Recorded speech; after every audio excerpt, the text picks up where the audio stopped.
Hello friends, आज मी म्हटलं बाहेर जाऊन काय खाऊ, पण बाहेर बघितलं तर काय पाऊस. मग काय घरीच बनवायला घेतली ना पावभाजी. तर चला फ्रेंड्स, आज आपण बनवू पावभाजी. मी इथे कांदे, टमाटे, हिरवी मिरची, कोबी, बटाटे चिरून घेतले.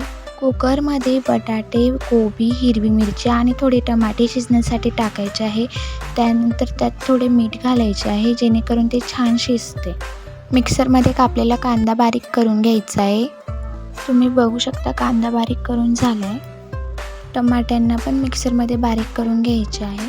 टमाट्यासोबतच थोडे लसूण पण त्यात बारीक करायचे आहेत. तुम्ही बघू शकता टमाटे बारीक करून झाले आहेत.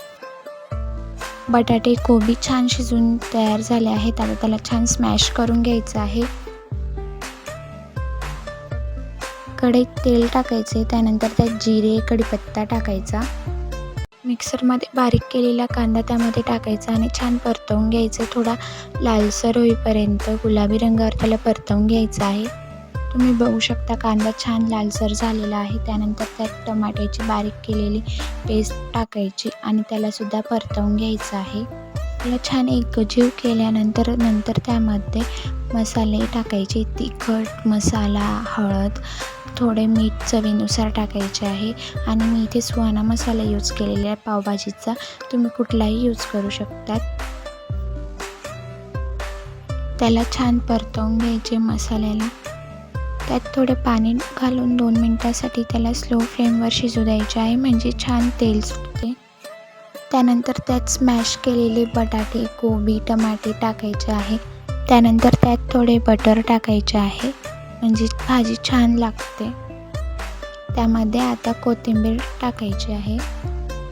भाजी आता रेडी झाली आहे. त्यानंतर आता आपण पाव बटरने भाजून घेऊ.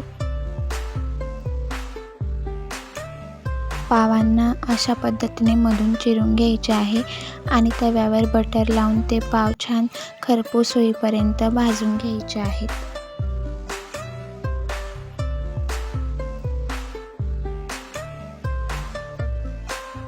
आपले पाव छान भाजून रेडी झाले आहेत. फ्रेंड्स, तुम्ही बघू शकतात आपली टेस्टी पावभाजी रेडी झाली आहे. तुम्हाला पण पावभाजी आवडते का? मला तर खूपच आवडते. फ्रेंड्स, तुम्हाला कशी वाटली रेसिपी कमेंटमध्ये नक्कीच सांगा. Thank you friends for watching.